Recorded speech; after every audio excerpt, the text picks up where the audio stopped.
That's George Washington. I'm not sure who that is. I can never remember his name. It's written on the back. Somebody Buck. No. That's supposed to be George Washington? Yeah. It's not the George Washington we're used to, is it? Oh, right. Where's George now? That's George Nixon's Hi. Counting the seconds up there. All right, I'll call the meeting to the November 6th meeting of the Bucksport Planning Board to order. Roll call. Stephen Bishop is absent. Brian McDonald. Here. David Grant's absent. Steve Fight is absent. Edward Belcher. Here. Chris Hansen. Here. Jason Ross. Here.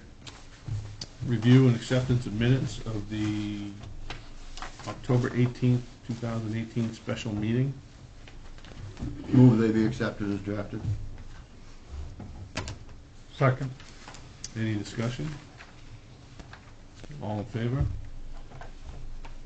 Yes. You gotta add a D in there somewhere. It's all right. Just a typo. Oh, okay. Chair report, there is no chair report. Code Enforcement Officers report. Just a couple things to bring you up to date on. If you haven't driven by Wilson Hall lately, some of you have maybe driven by and seen that the upper roof on the tower now is sitting on the ground. That has taken a lot of pressure off that structure as a whole, so the concerns about it suffering a total collapse have been lessened, but the building still is in dire needs of some help. It's on the agenda for the infrastructure committee meeting. I'm not sure why, what the discussion is going to be, but Thursday night there'll be some discussion about Wilson Hall by the council committee. The town dock project is nearing completion. That was a complete rebuild of the town dock. And it looks different because the railing style is different now. It needs code. The old railing didn't meet building code, so they had to update that, but it's looking very good. The Irving project is going full steam ahead, and I'm not sure how much longer that'll take. Part of that project is to remove the fuel storage tanks and replace those, but that's been delayed until next year. And the last thing to report on is I finally have received the building permit application from Greenhead Lobster, who, as you may recall, you approved their project for the industrial park, so they're already clearing the lot. And I think they're planning on breaking ground just as soon as they get the building permit. The other project, Pemmican Muscle, is nearing completion, actually. That building is just about done. And that's all I have, Mr. Chair. Okay. I see them working on the trailer park. Mm-hmm. Getting Yes, the road down. yes, they started Gravel to in the build end. the road. I have, by the way, related to that, I have a draft findings of fact I'll hand out to when we get to administrative business for you to take a look at. At this time, I'll open a limited public forum, which is an opportunity for the public to address the board on matters related to land use or planning in the town of Bucksport. Typically, it's something that is not on the agenda for the meeting. If anyone would like to speak. I think we were waiting till the agenda item. So, seeing none, I'll close the limited public forum. Unfinished business, we have none. New business, we have none. Administrative business. Proposed amendment to Appendix K, Land Use Ordinance, and Addendum 1, Official Zoning Map.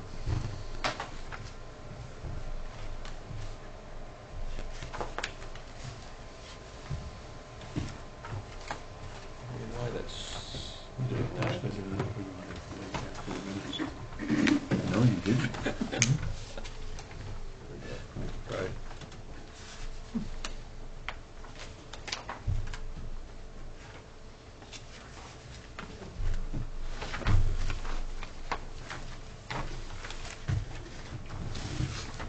you received in your packet draft changes to Appendix K, the land use ordinance.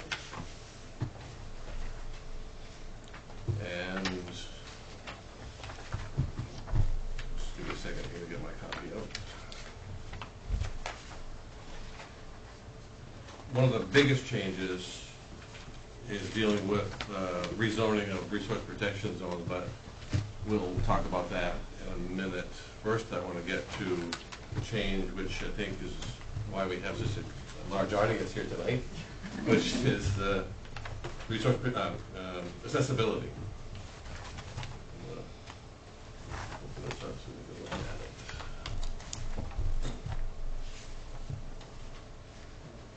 at it. When the town council reviewed and approved the recent replacement of Chapter 5 of the town's building ordinance, that the revised chapter contained a section on permit exemptions. We had a request to not exempt certain things, and that was sent back to committee and reviewed carefully, and in the end, the only thing that was changed from the proposed permit exemptions was stairways and ramps. Now, the only time a stairway or ramp is exempt from permitting is if it's not for public use. So any public building, any building that's accessible to the public, if they're installing a stairway or ramp or replacing a stairway or ramp, has to get a permit. And that enables the reviewing authority, which in this town is the building inspector or code officer, to ensure that the stairway or ramp meets the appropriate accessibility requirements. So to duplicate that in our land use ordinance, looking at this table, first change, it's on, I didn't number the pages, but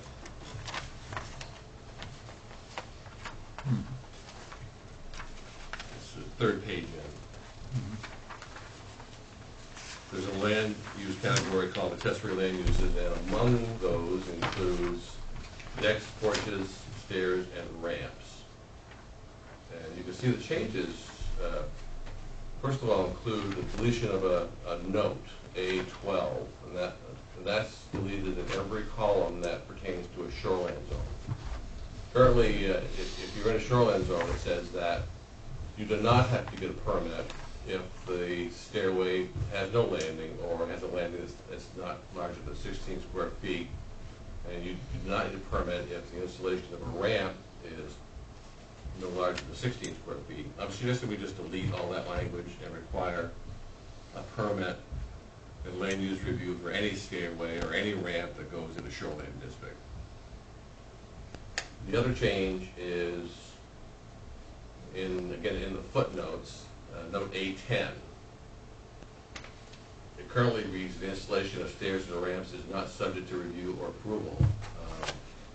I'm adding the language that are not for public use in that sentence to distinguish between stairs and ramps that are, again, Residential. for private use or public use.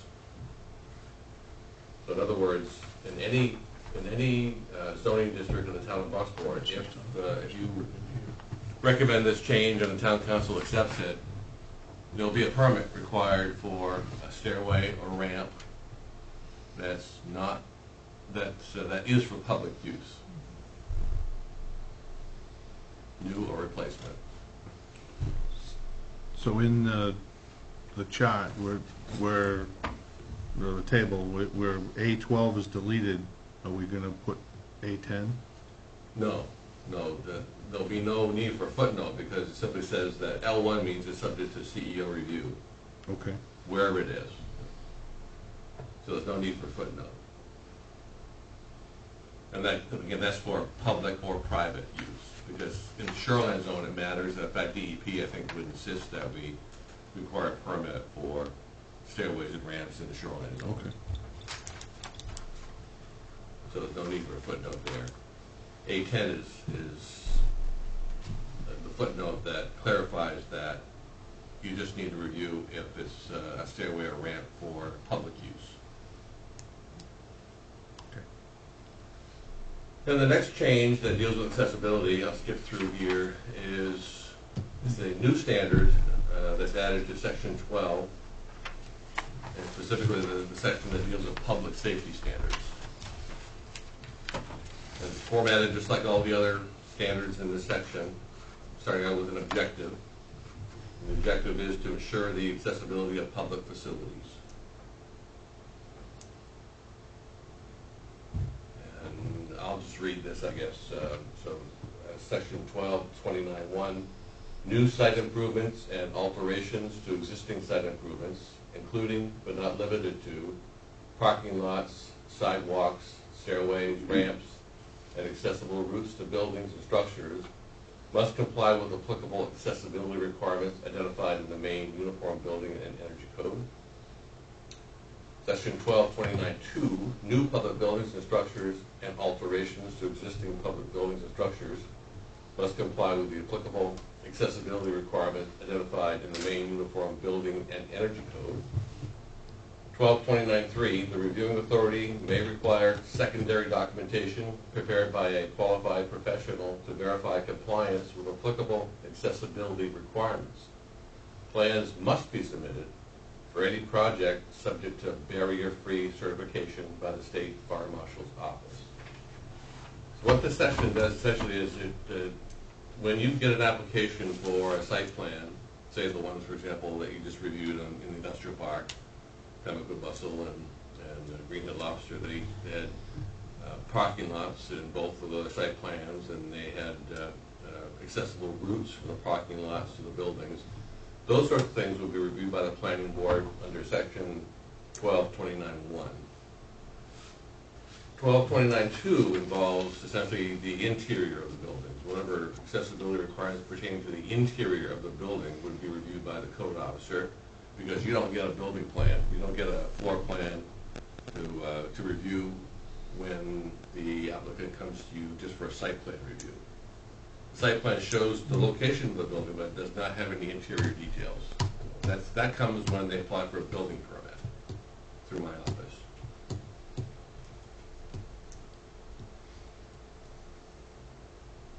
Any questions on that? See them all the time. Okay, So we get the outside, you get the inside. great. And I think that's it for proposed changes that pertain to accessibility compliance. If you want to get some comments from the public, it's a good time for that. Sure. Would anybody like to say something? Well, the people who are here tonight are members of the Bucksport Bay Healthy Community Senior Resource Committee, Mm-hmm. and we are part of a collaborative with the town of Bucksport, as well as the Bucksport Bay Area Chamber of Commerce, looking at addressing accessibility issues in the community.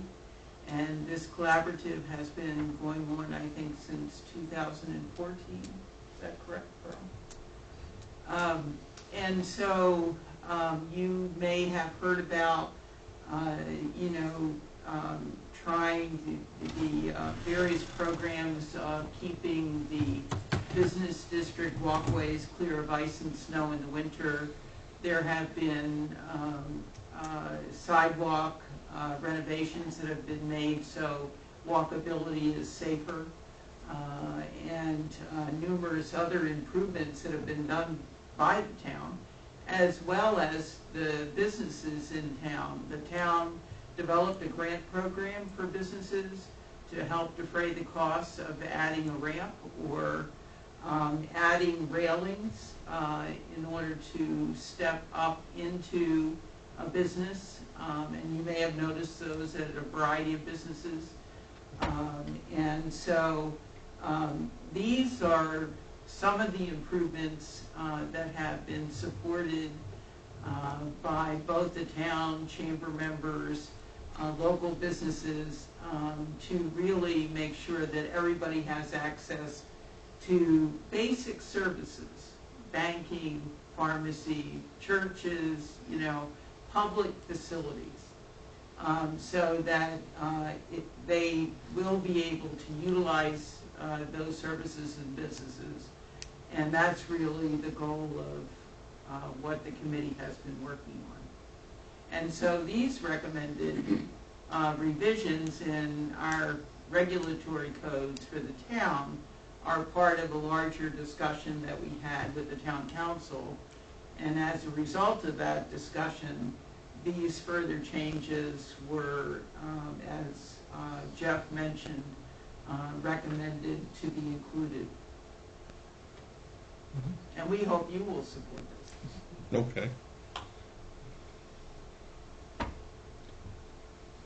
Anyone else? Please. Yes, I'd just like to comment on what, like the ramps we have put in at the House of Pizza and at Irving's. It never occurred on the width, and when they put the handrails on the inside, that a wheelchair cannot get up. But if Jeff could have inspected them, that would have been rectified. So this is why we need this. Okay. Jeff has been extremely supportive, and we hope to support him too, as far as what it will take to implement. Okay, thank you. Anyone else? Okay, thanks. Any questions? I have no. Thank you, gentlemen.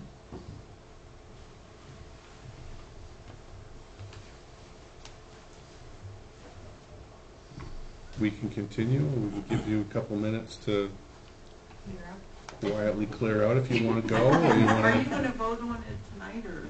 No. The process, Mary Jane, is, this is sort of just a formality discussion. The Okay, formality begins when they do their first reading. okay. That will probably be at the next meeting, although I'm not sure. It all depends on the outcome of the review tonight. Okay. Okay. And then after they do the first reading, then they schedule a second reading that takes place at the next month meeting, and usually they will schedule a public hearing at the same time. Okay. And after the public hearing is done, assuming everything goes smoothly and there's no concerns raised, they will make a decision on how they want to recommend moving forward to the council. Okay. So it's a drawn-out process, but we're getting there. No problem. Thank you. Okay. Thank you for coming. Just as long as they Thanks. remember that a wheelchair cannot get up those ramps right now. It's been too narrow. That's at the House of Pizza, you say? I don't know about that one. No. but No, I think that's okay. Which one are you talking about? One at Irvin's, you know, one the that was- one that, the man that goes around and collects not the accounts, the cans. Yeah. He couldn't get his wheelchair up there, Yeah, because it's too narrow. right. So when they build their new permanent ramp, They told me they would have, it was gonna be flat, and that was what they were gonna tear that building down. And I got all excited, because I've been doing this since 2015 on my paperwork.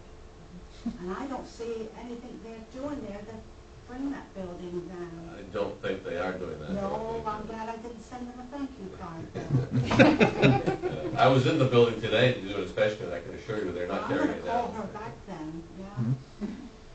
So, What I didn't realize with this process is that I thought if you just went to Jeff and we saw a problem, that he was going to be able to just automatically fix it. And now, since then, I've learned that there's a process.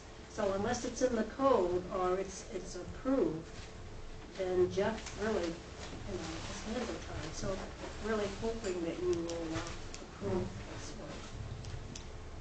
We'll do the best we can. Thank you, sir. Thank you.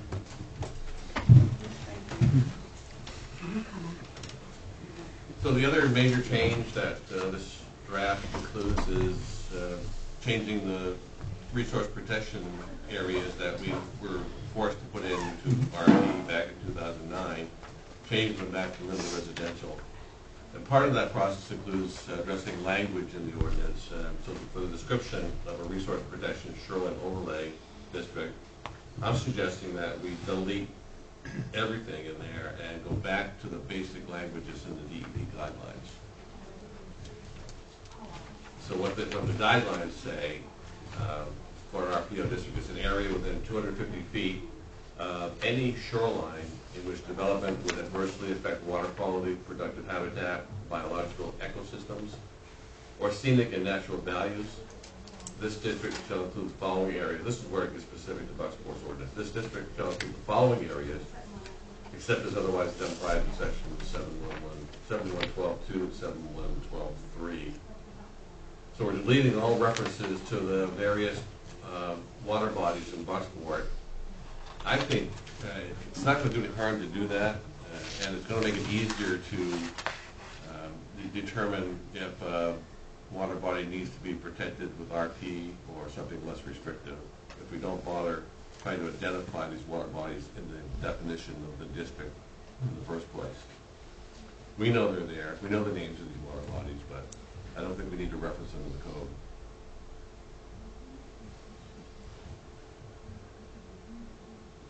So, the existing section 7112.1 is also proposed for deletion, but not all of this is going to go away.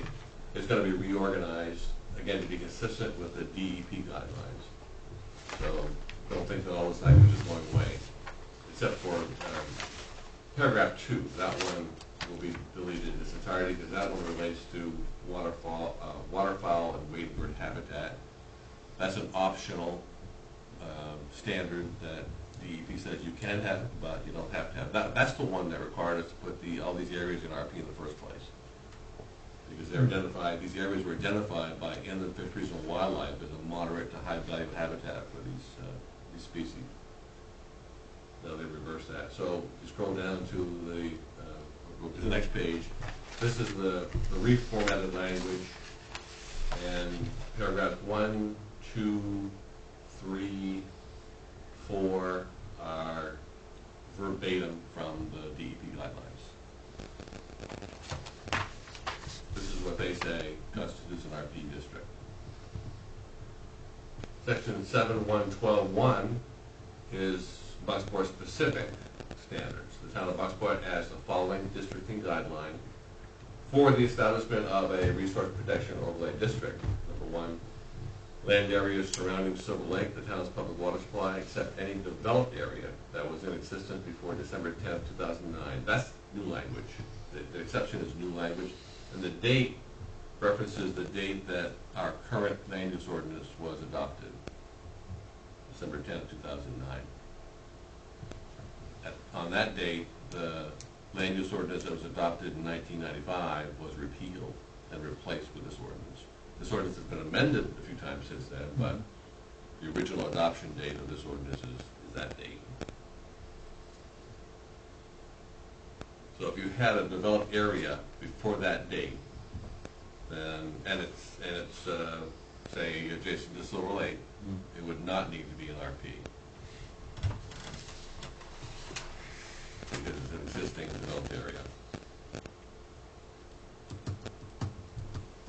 The next one does deal with specific water bodies, streams, in other words. 7112.2 shoreline areas in the Tannery Brook or Stream Protection Overlay District, or that meet the criteria in Section 7 for the Route 1 shoreland, downtown shoreland, or commercial fisheries maritime activities district, need not be included within the Resource Protection Overlay District. That's essentially the same language in the DEP guidelines, except that it specifically identifies the shoreland zone labels that we have for what DEP describes as a general development district or a limited commercial shoreland district. We give them these other names. The only one that's identical to a name in the DEP guidelines is the commercial fisheries and maritime activities district. That they use that in the guidelines as well. And 7112.3, any currently developed shoreland area that was in existence before December 10th, 2009 need not be included within the Resource Protection Overlay District. That's essentially saying the same thing that's said earlier, but the language earlier dealt specifically with just Silver Lake.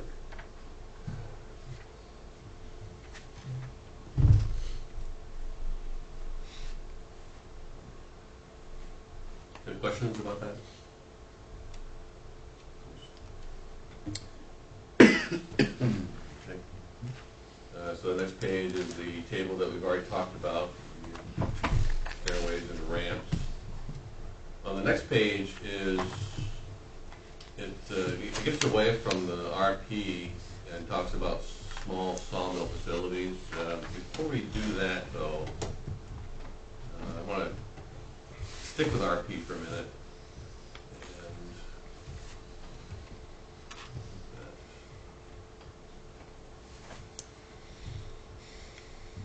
And go into the maps. So if you look up on the screen, you can see the areas that we're going to ask DEP to allow us to change. One is shaded in blue. We've gone through this before, but I think there's 9 or 10 of these areas. And I also added, I'm sorry, did I give you copies of the actual zoning maps in your handout? These, just individual. Okay, I did, all right. So the last one, take a look at that.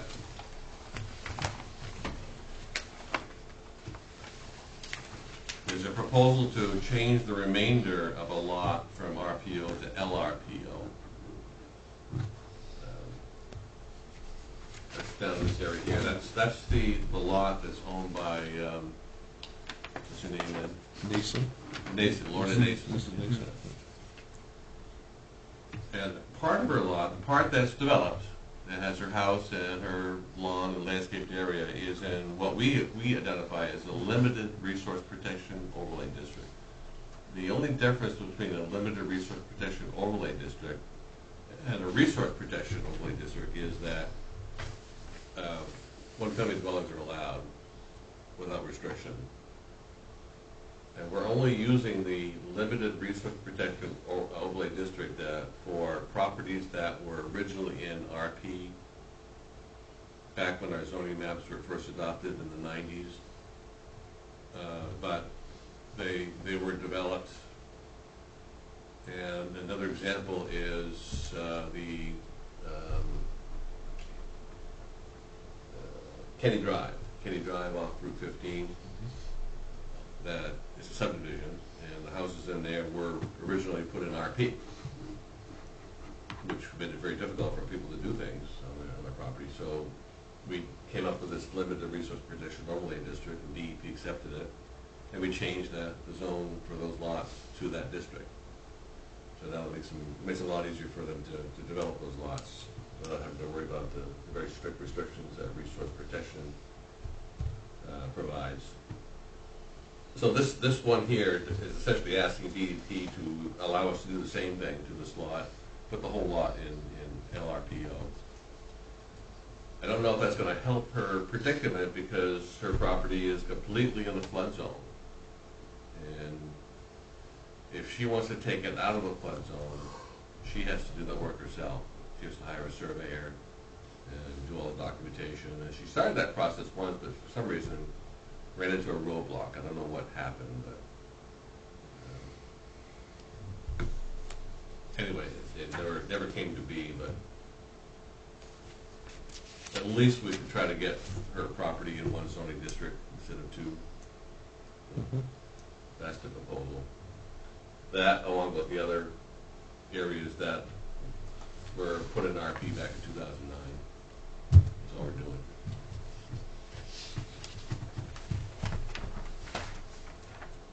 All right, so are you okay with that? Yes. All right. Question, what defines the resource protection overlay district size now? I mean, because it always was, what, 250 feet? Right. But in your new language, there's no number defining that, is there? Let's see. Yeah, 7112, George, the very first page. An area within 250 feet of, and then a bunch of deleted text that you read down at the bottom that finishes the sentence. You see that, where it says an area within 250 feet of? Oh, no. Okay, that isn't crossed out. Right. There. Okay. I'm focusing on the crossed out stuff, I guess. Yeah, I you missed should do that. I missed the See piece the that it wasn't pieces crossed. it's not. Thank you. I was getting nervous.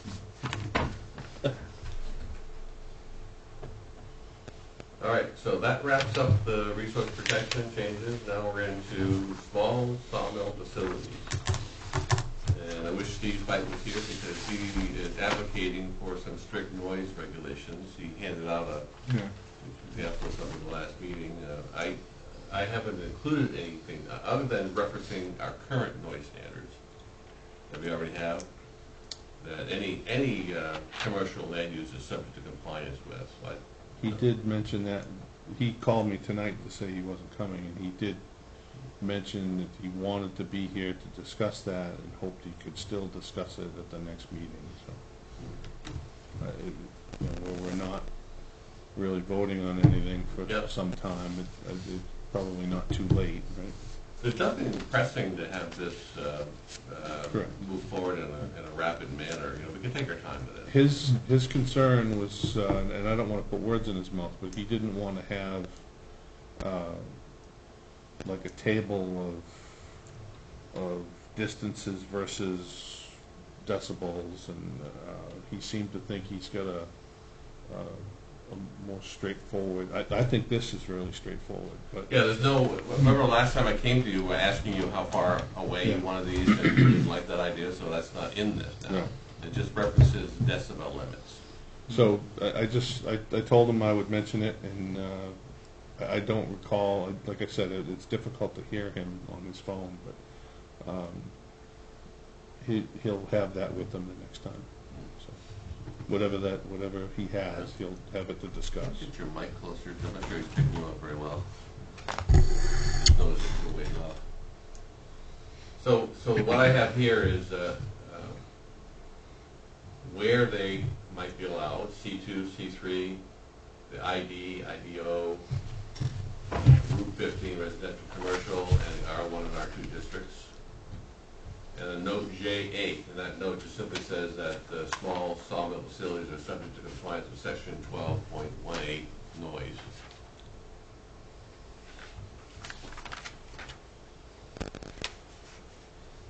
I don't know if we should be more restrictive for this particular land use because there are a lot of different types of land uses that are noise producers, no different than this one.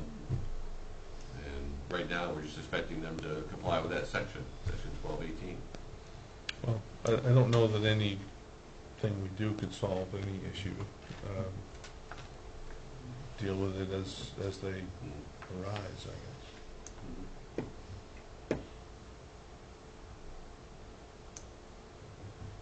And then the definition for a small sawmill facility, that you've looked at that before, there's no changes to that. And I just added in here for reference purposes what that standard in 1218 actually says, in case you're curious. So is that, so up above on this page, it says section 12, accessibility is 12.29 and 12. So the noise and everything, that's also section 12? Yes, section 12 deals with all the land use standards we have, Okay. including noise, including Dust. public I safety. got a little confused that you have section 20 with definitions, and then, so we go from section 12 to 20 to 12 on that one page. It looked a little, Back to 12. right, I just, Yeah. I got a little confused. What page are you on now, the definition? That one right there, yeah, we have section 20 definitions. I thought the 1218 and the 1218-1 you have there might have been a typo that, No, I just, this is from our current ordinance. Yeah. I put it there just so you can see what it says. yeah, that section 20 kind of threw me off, right in the middle of all the 12s. So that's it for changes now. However, I'd like to ask if you might want to consider now looking at the ID and IDO districts to see if you want to make any land use changes there to allow other than heavy industry uses. We have the potential for an educational facility. Right now, the employee development building at the mill is, I would call it a training facility, which is a type of education facility. That's MMA. Right, so if Okay. MMA decides, that works out and they move into that building, that's fine. They can do that without any review. It's just a change of ownership of an existing use. However, it's a non-conforming use because educational uses are not currently allowed in the ID district. If they want to expand, and I think they might want to add more structures for their operations, that would be a problem if it's a non-conforming use. So I'm asking you if you want to take some time to go through the land use tables and see if you want to recommend making changes to deal with these potential conflicts. What was your thought? I've advocated it for months. I've come to you more than once asking you to consider changes to that district because it's coming. And the more we allow in there, the more usable that Well, area becomes. somebody wants to make an application, we can approve it, whatever use it is. You know, that's not, you know, The planning board does not have the authority to approve a use that's not an allowed use. we've already allowed them to split the lot up into 3 different areas. Yeah, that was subdivision. Yeah. So And that that was didn't, and they knew, and everybody knows, you know, the point is moved. Everybody knows MMA wants that piece, lot 2, and stuff, so we can have it, you know, I mean, and you've still got power plants there, which is a shame it's sitting there. That's a conforming use, that's allowed in ID and IDO. Aquaculture is also an allowed use now in ID and IDO, so that allows the salmon farm to move forward without any issues. The only one that I think we need to deal with now rather than later is the educational or training facility use that sounds like it may happen, but I'd rather we not have any obstacles in the way, and there's a zoning obstacle right now in the way. Is there any reason not to address it? No, That was considered an incidental or accessory use to the mill when the mill was there, but the mill's gone now, so that building stands alone on that property, and it has a use in it that has to be labeled something. So I'm labeling it an educational or training facility, which well, is. it was for them, the mill too. Yeah. but So it's used as it a was, I haven't looked ahead to see how our old land use ordinance addressed that. It might have allowed it back in the 95 ordinance, but clearly right now it's not an allowed use. No educational facility is allowed now in the ID district. So. Well, look, they are not tearing the building down, so the point's moved. I'm not sure I understand what you mean by that, Ed. It's an existing educational building, Yeah, but and it's been there. the key term that applies to that is non-conforming. It's a non-conforming existing use. It was then, It's still allowed, is. it's allowed to continue, and if that's all MMA wants to do is occupy that building, they can do that. But I'm hearing that there's plans to expand. You think about Oh. expansion, new structures? Or, Yeah, add-ons? yeah, right, yeah. yes, Yeah. yeah. Oh, yeah. I don't know if that's in their plans, but I'm seeing things in the press about that, Yeah. so that worries me. Well, yeah, there could be dormitories, for all we know, right now, too. That would be a shocker for me, personally. That would be a shocker if they would do put it on to What? I mean, anything is possible. Oh, yeah, It yeah. sure is possible. Well, it depends on how much of a full-blown curricula they want to establish here at this site versus Castine. Having a little bit of knowledge and not even enough to be dangerous, okay? Yeah, I think they're more gearing towards their continuing education curriculum than they are the bachelor's program students okay. that are there now. I think that's what it's gearing towards. But like you said, could be changed tomorrow. yeah, yeah. So, Dormitories also is not allowed use, right? So, right. I mean, I got no problem opening up that property to whatever is viable. All right, But I don't think. And one of the drawbacks to this is MMA is not a tax producing, doesn't do anything for the town. No, but if you have, Well, other than people whether it's spending money. continuing ed or just regular, It's students the that are indirect there. draw of, yeah, I agree with you on that. I'm sure they won't pay taxes on it. No, it's a Correct. state institution. They won't pay taxes on it. Yeah, But the So people the that are there are indirect, gonna the buy people gas, they're gonna that buy come here food, to they're train. gonna. I mean, people are coming from all over the world right now, training their continuing ed program because they have to recertify their shipboard firefighter certificate every 5 years. And Maine those Maritime in people- the last 2 years has really gotten into this. Some of the bigger places, Texas A&M and some of those, we're doing most of these. But that's a big business. I mean, anyone who has a Coast Guard license and wants to ship has got to have an updated Where's- Coast Guard where's the shipboard other- firefighter license.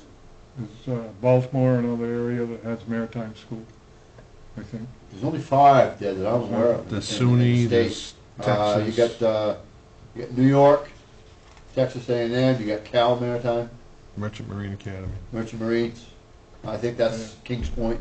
yeah, and think that's there's, one of the- there's a union school This in the is Carolinas, 4 or Calhoun, I 5, think. yeah. And that's going to be big business. And I think that's what they're looking at. And if they do, if that's what they intend, they very well may want some sort of a housing unit there, because these people come from all over the country to do that. They do, but most of them are only here for like 2 days, 3 days max. Because they're somewhere, You're right, and they're all staying somewhere. right. It's certainly not the holiday in Cascade. Yeah. how many sessions do you think they would hold in a year? Right now, they're doing at least one a month, sometimes they're doing 2. I know because I'm involved in that program. We've got one coming up Saturday, and it's 18 students. And they've been doing these, some of them they did twice a month, some they're doing one. Right now, they have to shut down, they're using the county training center in Ellsworth. They have to shut down in the winter months because of, they can't winterize that because of all the water that's used and everything. So it's, after December, it's shut down until March. I think what they're looking at something that's a year-round type of thing. Jeff, are you suggesting that we look at IDO, in a wide sense in terms of what we're allowing in it, or just that specific piece of property? I would suggest that you go through the complete table of land uses, every category, and see if any others might make sense as a use that could work there. Right now, the description for ID, I'll read it to you. It's kind of interesting. It is an area suitable for large-scale industrial uses and smaller commercial uses appropriate for an industrial setting.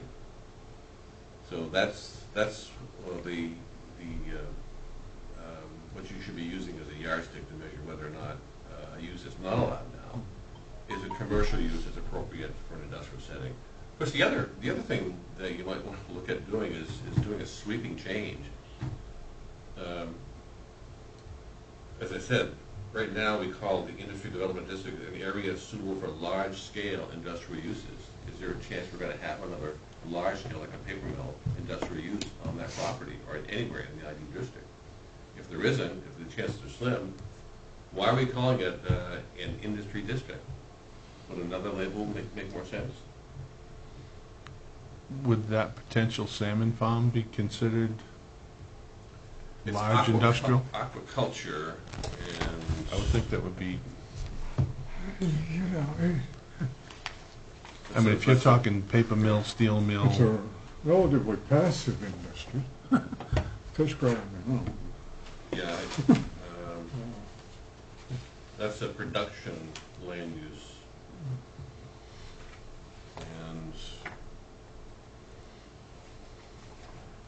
It's just by- That company right now is in trouble too. yeah. the definition is the growing or propagation of harvestable freshwater, estuarine, or marine plant or animal species. It's I guess my question was geared toward, by being willing to make some adjustments to make that land more attractive to different groups of people. I Oh, probably yeah. wouldn't want to Because eliminate industry, should the somebody show up. IDO is actually quite a bit more than the 3 lots that they showed us that they wanted to split up and sell. Because the other part of it is the parking lots across the street, that hasn't been addressed. The back dump, landfill, and then area beyond that, up towards railroad tracks, way up on the north end, what they used to call the coal pocket. That's still part of the IDO. And that goes well beyond the north gate of the mill. So here's the IDO district right now, or, can you see that all right? It's this area right here. This is the former mill property, and this is the parking lot across the street. And then we have the oil tank farm. I'm not sure which one that's on, but Right behind the parking lots. it might be this one or. Yep. Yeah. And then we have Dead River. But there's, and then you have the dump, the landfill, I should Right say. there. So, I'm not sure, there might be some land that's still. That's where the wood processing area was, up before, no, Right not here. quite that far, right up in there. Yeah. And then up behind the, I don't know if this is vacant land, I think, up in here. yeah, well, that's up near where The the trailer pump park is station up in is. there, or is it? That's over here, so outside the Yeah. ID district. Oh, So Oh, there's a lot of land, but most Yeah. of it, a large majority of it is already developed with Uh, something. no, not really, So, yeah. Other than the tank farm and,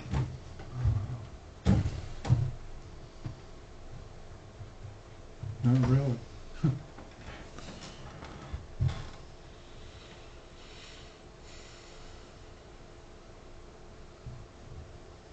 all right, so I don't have a lot line overlay, so I can't show you. No, that. but you, But here's, I'll go back here,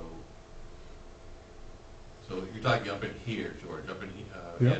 Ed, this is where there's not much development going on up in here. no.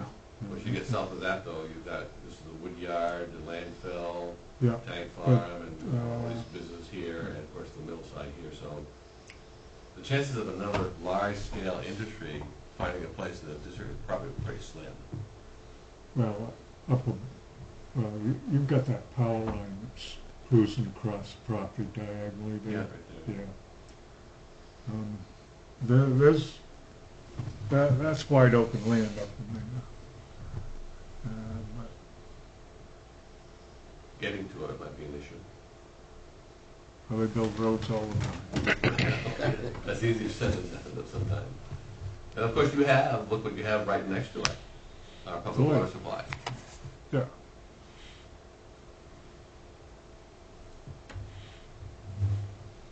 So it's just a thought to toss out if you want to play around with maybe changing this district designation altogether. Well, actually, that area just up on Route 15, that's land up in there that, you could put a shopping center, a mall Up up in here. there. And Yeah, then- it's not industry though, No. industrial, it's not industrial.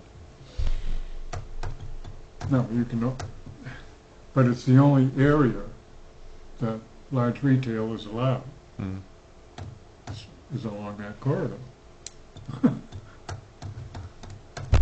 So,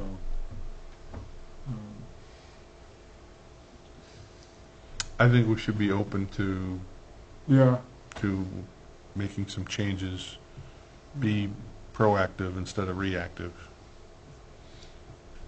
You're thinking just looking at changes in the table of land uses and leaving the label of the district alone? I guess maybe one step at a time, and I don't know. I mean, and if somebody could come up with a better definition of that, what would you think?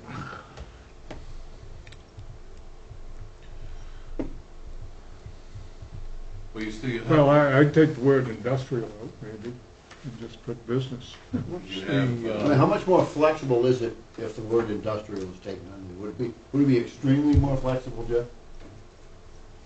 Well, you still have all those industry uses though that are in the Yeah. table of land use. You can't say no to all those all of a sudden. Sure. There's still things that, but there's a whole table of land uses that are just industry land uses. 1, 2, 3, 4, 5, 6, 7, 8, 9, 10, 11. 11 industry land uses. So those, I think, should still be there, but calling it the industry development district kind of earmarks it for that type What of about- use primarily. And what about business development district? Do we have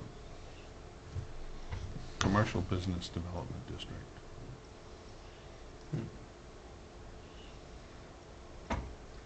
Maybe we could think about that later and Yeah. focus now on what uses you think you'd want to have that aren't allowed now. Well, if we go through all the uses and yes, no, and then we take a picture or take a look at what we have, maybe something will pop out and better define what that zone looks like. You know, when it had a paper mill on it, it was heavy industrial. If MMA moves in, and as I hope they do, and the salmon farm shows up and other things happen,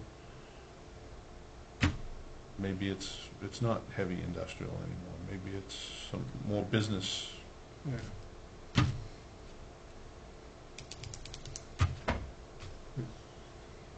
Would the generator, would that be considered industrial still, or Cogen plant? a cogen plant? Yes, it is, power generating facilities is the land use in the industry Yeah, category. And the tank farm also is an industry use. It's called bulk fuel or chemical storage Mhm. facilities. So that's an industry. But that's it for industries right now. yeah.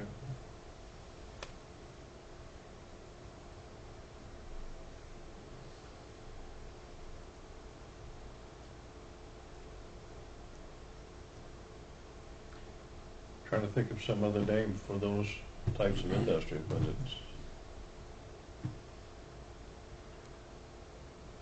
I guess you could have a zone change or different title of the zone that allows those industrial uses in it, as well as other, Oh, yeah. Maybe MMA will buy the as well as other activities. maybe MMA will buy the cogen plant and make that a training facility. Mixed development, they call it. Well, they have a power engineering technology program down there. Right. Great place. Have your own power Right plant. that alley right there, there you go. That's Well, it. a lot of the graduates from the maritime were running the generating plants here. I bet they were, yeah. Good boy. I did it for 30 years. So before we move forward with this draft changes to Appendix K, I'll bring back some additional changes at the next meeting for just the land use ideas. I've already started working on some things in the table of land uses. So I'll get that in a form for you for the next meeting. And we won't do, we won't plan on a first reading yet, because we're not there yet.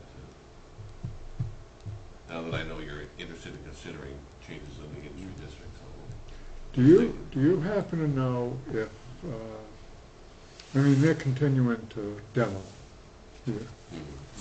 Slowly, I guess. Do you know if the multi-fuel boiler is gonna come down? The black steel? The biomass boiler? Okay, the biomass was the one that the town floated the bond for, and that's got the big concrete smokestack. The newer short metal smokestack is the propane or natural gas.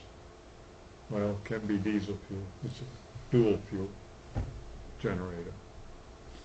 But the black chimney was the original biofuels, coal and a blend of Diamex and stuff. I'm not sure, is that one's coming down? I don't know, Ed, no idea. I got an idea that that one's, A lot of metal in that stuff. yeah, because I mean, they just dumped, just before they closed the mill, they dumped 40-some million bucks to put a new generator in there. And didn't pay for the generator. GE's still waiting for their $12 million. Is Bucksport Power separate from Ames? There's two Yes, there was LLCs, some there's Bucksport Generation LLC and Bucksport Mills LLC. They still, Bucksport Generation owns the lot that the power plant sets on. Bucksport Mills owns the lot that the Employee Development Center sets on. And they still own the other one too, because Coalitions hasn't closed yet on that parcel.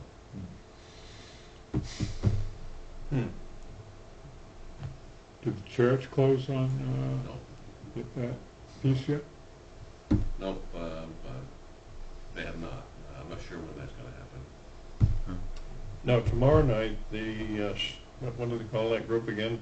Adapt. Adapt is putting on a presentation, right? Yes, up to the auditorium at the middle school. I think it starts at 6.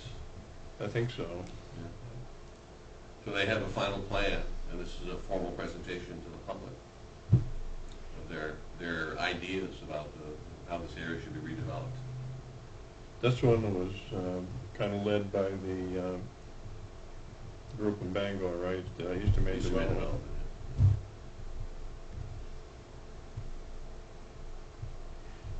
Well, A lot of input. if the church buys that property, it kind of puts a hole in the center of what they're talking about.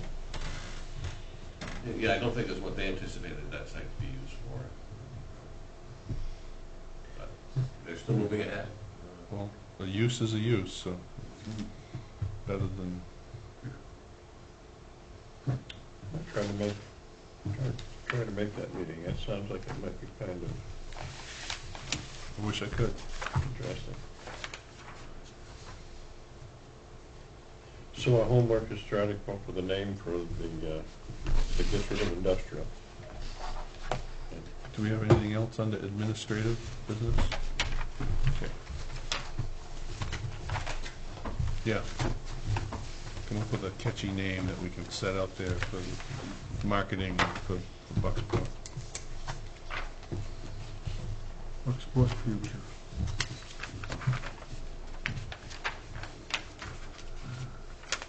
Anything More else? like a multi-purpose catch-all phrase type of thing. We Gotta be something. we know what the history was. Yeah, See what the future brings. gotta be something there. I'd actually every inch of that space, I suppose. Yeah. But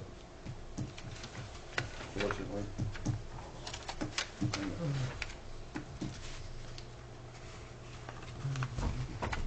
We're ready to move 10.